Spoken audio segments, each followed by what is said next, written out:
दिवस उगवला, आनंद आला जीवनी, आले बंद जोडून दोन हृदयांचे, आनंद दिसतो तुझे. आजच्या दिवशीचा सोहळा सुरू होणार नाही. खट्टाचं आणि हक्काचं गाव म्हणजे मामा, आणि या मामाच्या हस्ते सुपारी फोडण्याचा कार्यक्रम या दोघांच्या आयुष्यात मंगलमय कामना करून सुपारी फोडण्याचा कार्यक्रम आपण इथे संपन्न करणार आहोत. दोन्हीकडचे मामा इथे विवाह वेदीवर उपस्थित आहेत आणि तुम्हा सगळ्यांना नमस्कार करून तुम्हा सगळ्यांकडून भेटलेले तितक्या शुभेच्छा आणि आशीर्वाद मागत आहेत. प्रातिनिधिक स्वरूपात आपण फक्त मामांना बोलत आहे, तर यातली तुम्हा सगळ्यांच्या हातून हा सुपारी फोडण्याचा आणि गोड साखर फोड्याचा साखरेसारखा क्षण आनंदाने साजरा होणार आहे.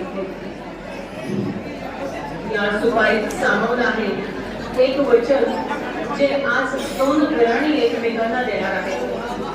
आज ऋतुजा जवाटे यांच्या घरी एक कन्या म्हणून जाणार आहे, तर संकेतच्या रूपाने आज गायकवाड घराला एक मुलगाच मिळणार आहे. असं मी जिव्हाळ्याने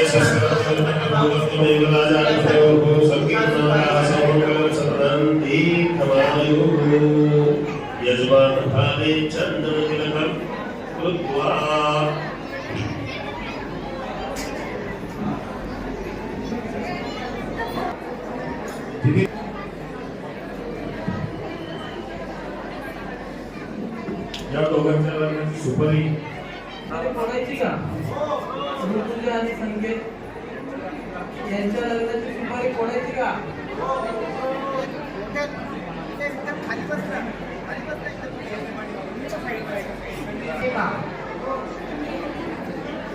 मुलाच्या बाबा विचारला सुपारी फोडायची का? आवाज येत नाही मागून कुणाचाच.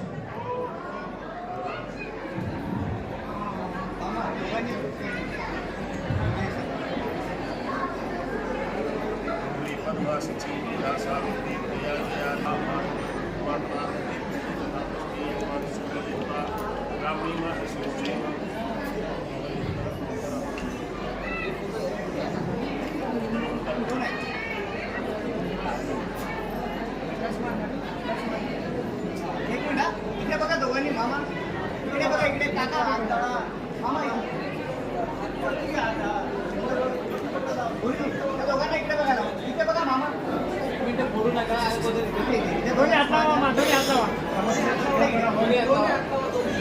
हा इकडे बघा, इकडे समोर बघा, समोर मामा, मामा इथे बघा, इकडे इकडे श्रीपंत सर मामा. सुपारी फोडण्यासाठी कोणाकोणाची परवानगी आहे? गायकवाड फॅमिलीचा आवाज येतोय की लवंडे फॅमिलीचा येतोय? बघूया बरं एकदा. तोपर्यंत आम्हाला सुपारी फोडली.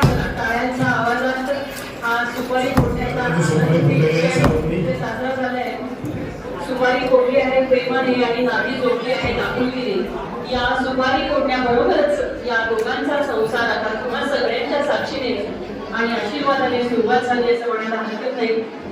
या सुपारीच्या साक्षीने आणि गणरायाच्या साक्षीने तुम्हा सगळ्यांच्या उपस्थितीत हा मंगलमय सोहळा असाच पुढे चालू राहणार आहे. नव्याने इथे उपस्थित झालेल्या आप्तस्वकीय मित्रमंडळी नातलं या सगळ्यांचं दोन्ही परिवाराच्या वतीने पुनश्च एकदा हार्दिक स्वागत आहे.